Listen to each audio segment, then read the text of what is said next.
Chantal Marx from FNB Wealth and Investments talks to us on today's markets. Chantal, as always, thank you for your time this afternoon. Let's speak about the overall movements that we saw on the JSE today. Quite a positive showing with some nice numbers coming through from your financial stocks as well today. Yes, a really nice recovery within the financial index.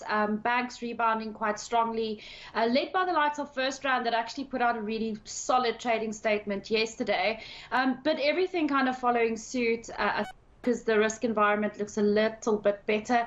And we also saw the Rand strengthening quite nicely. And that generally tends to be quite supportive of the financial sector. But SA Inc. generally did quite well. I think still up from that big drop that we saw at the end of last week, and hopefully it will continue.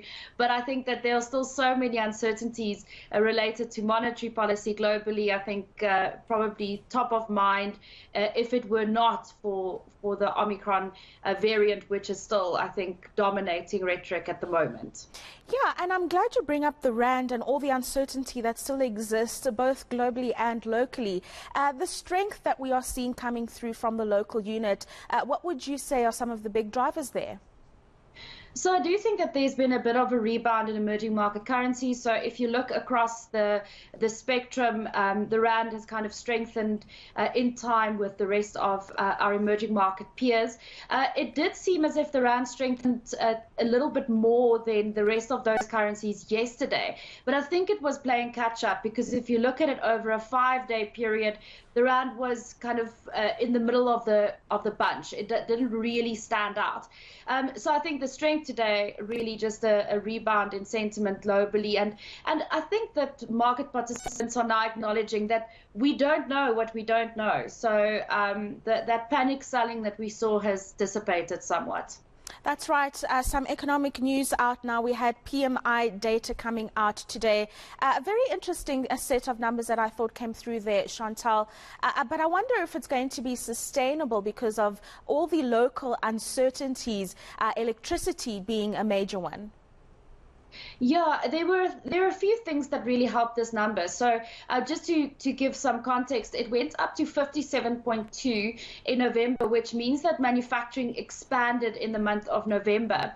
It came off a relatively weak October, still recovering on a year-on-year basis in October, but we did see a big metal sector strike during that month, and we saw I don't even have to talk to people about the load shedding we all suffered through in October. So November really coming off an undemanding base, but there's always that threat, right? So we do have that threat that electricity constraints will continue to be an issue for the manufacturing sector in particular. And we also still have some issues lingering within labor around the manufacturers. And then finally, you also have supply chain constraints to contend with. Exporters are actually struggling to get their products out of our ports at the moment. It's a global issue, but it's something that will probably be a factor for South African manufacturers as well. Brilliant. Chantal Marx, as always, thank you very much for your time. She's from FNB Wealth and Investments. Sally